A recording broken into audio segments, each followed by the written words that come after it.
Regarding website accessibility, we're going to cover a number of the more common things.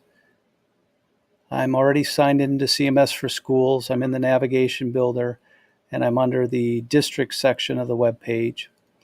I'm going to make my way down to food service. And there's a couple of things that I want to point out to you. Next to every page, there's a check accessibility link. And that's just going to assess the one web page, not the entire website, but the one web page. What you need to pay attention to over here is where it says 0 errors. If that's anything but 0, if it's 1 error, 2 or more, call me and we'll work about identifying the issues and we'll work to get them resolved. Again, this is just a tool. It's not comprehensive, but it's a good basic tool. It's a tool the Office of Civil Rights at the federal level uses when they're working with districts. So this is one tool that's going to be available to you. And then anytime you make a change to a page on the website, you're going to run this check accessibility.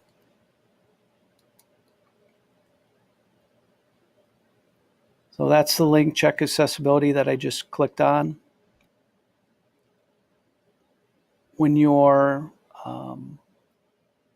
receiving feedback, either through a site improve report or through any of these tools, if you receive an error that says document title must not be blank, one of the areas that you need to check is by clicking, if, for example, if it's food service, that's the page that has the document title must not be blank error message.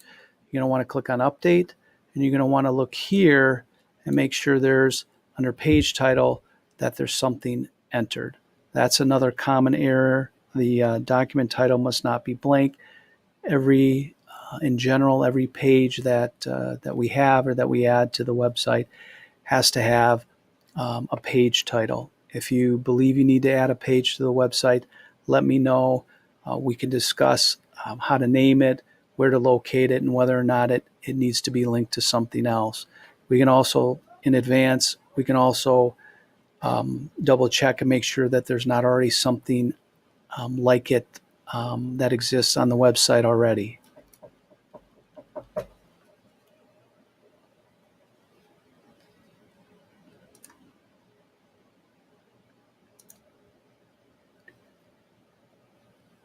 The next thing that we're going to do, and looking at the food service page as an example, is check the main body. We're going to talk about alternative text for graphics. And in this case, within this particular text graphic tool, there's 2 images. And I'm going to scroll down and click update. And you can see that below this block of text that's in this editing window is an image, and toward the bottom here you can see that there's alternative text already entered in for the image.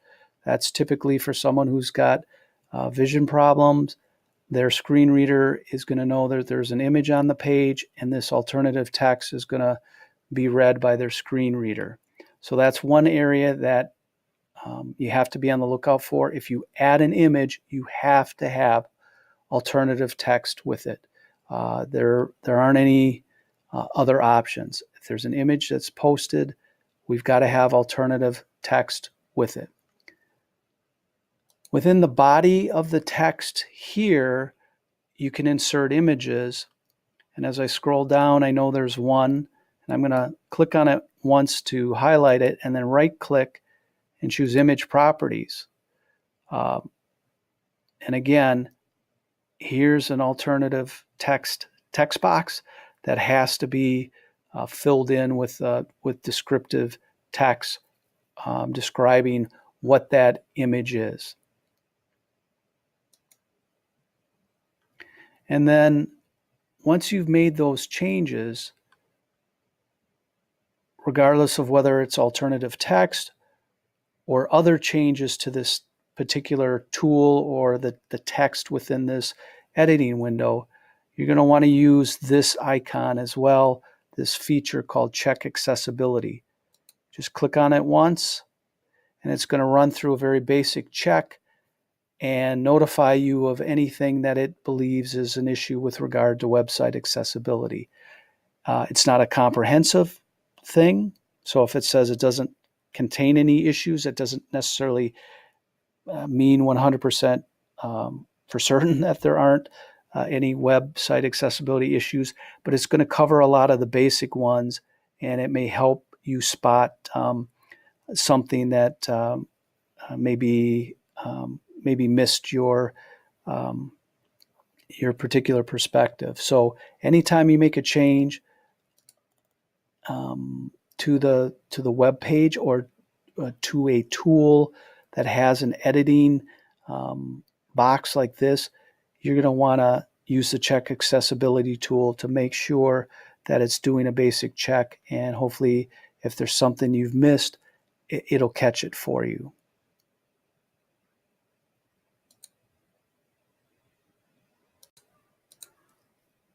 The next thing I want to show you with regard to website accessibility involves video. So I'm going to go to the Tower Rock.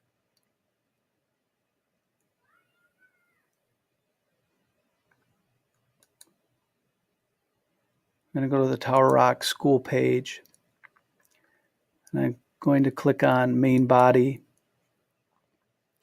And as you can see, this text graphic editor has a video within it. So if you're going to place a video anywhere on the district website, you need to make sure that it has a title, which is essentially alternative text for the video. So I'm going to click Update. And in this case, we're going to describe this as we're putting a title tag on a video that's an iframe video.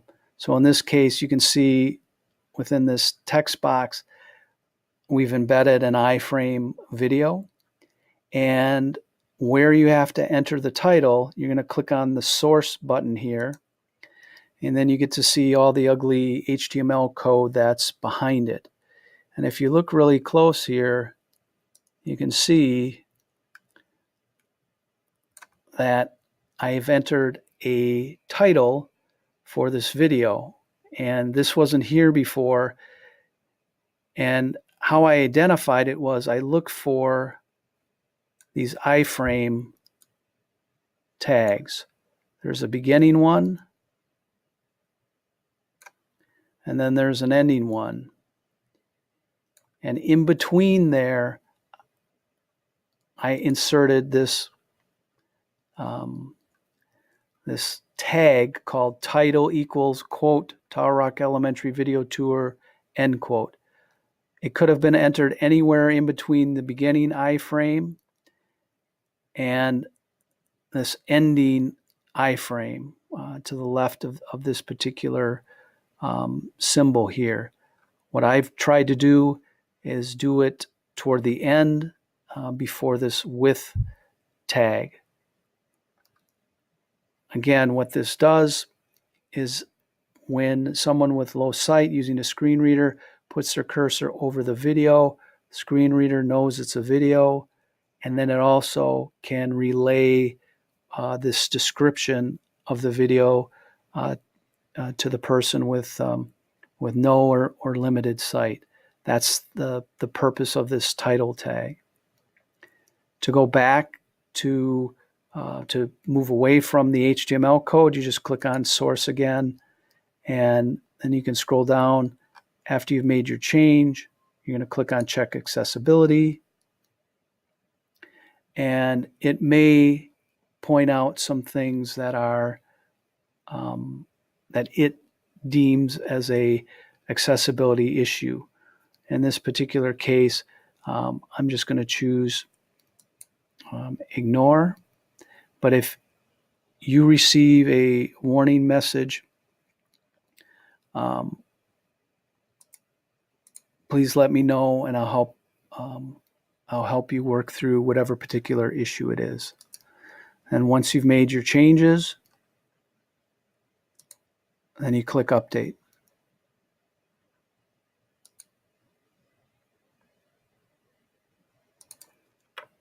Those are some of the more common and basic website accessibility issues. There'll be some more that we'll cover in other videos, particularly how to handle PDFs, and then also we'll talk about and discuss how to use Siteimprove and how to use the information that comes out on their web accessibility report, which you'll receive periodically.